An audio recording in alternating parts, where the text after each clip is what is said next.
Hello, this is Danny Ho, EFT NLP coach. I will refer to my notes on this one.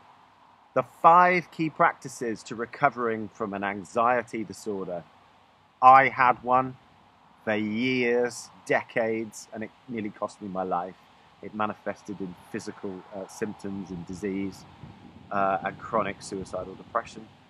And I'm very lucky to still be here. So I have quite a bit of experience on this one. So learn EFT and use it daily on yourself.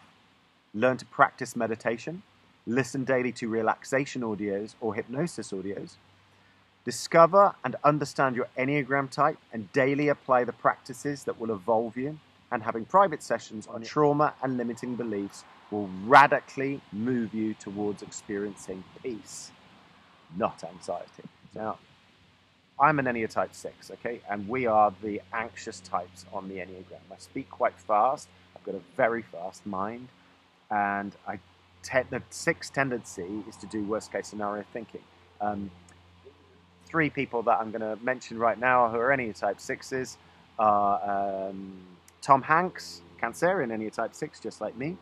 And Princess Diana, Cancerian Enneagram type 6, no longer with us.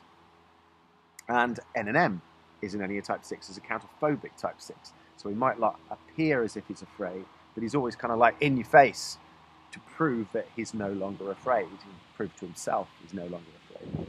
So I've already mentioned the Enneagram, and Enneagram being really pertinent to understanding your personality type. But the focus is on peace, how to get into peace, how to experience peace, how to get there, how to be in peaceful situations. Another thing that I would add to all of that, what I mentioned in order to how to recover from an anxiety disorder, would be to get out of stressful situations. Usually people have anxiety disorders, not always, but usually they are highly sensitive people.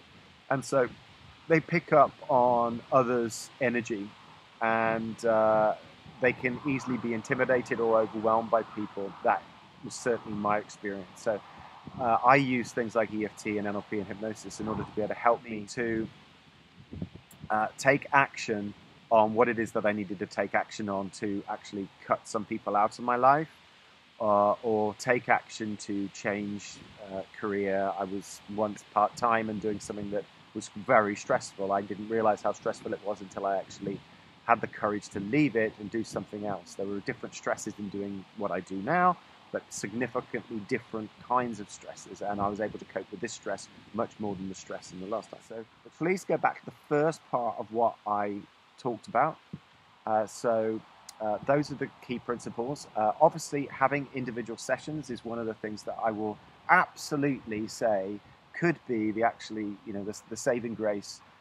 I had to have about 30 sessions in order to be able to get the change that I would like to experience. But I looked at if I had a private operation to cut anxiety out of my brain, how much would I have paid for that private operation? There's private operations for all different types of nose jobs, boob jobs, ear jobs, eye jobs, eyebrow lifts, all different types of stuff, and it costs thousands of pounds. So why should changing this permanently so that you can get what it is that you would like to experience be significantly less than that? The reality is, once you've got this here, you've got it for life. I am never, ever, ever going to go back to what I was like, which was lying on the floor in a recovery position, hoping that the anxiety would somehow dissipate. But it was panic attack after panic attack after panic attack after panic attack. And I have bust through so many limiting beliefs, and have so much more mastery over my mind these days, and understand my personality type and what it is that I can do to overcome anxiety. I haven't had a panic attack for 10 years, I should think. It's just so worth it. And you have to decide, when you make a commitment to overcoming anxiety and creating a life that you would really love. There's a difference. It's not about just overcoming anxiety. What's this over here? Oh, if we're just looking at it away from value, I want to get away from anxiety. I want to get away from anxiety. What are you doing? Focusing just on anxiety. But I would like to create a life that I love. I'd like to create a life. Your you're moving more towards this. And the more that you move towards it, this is going to disappear.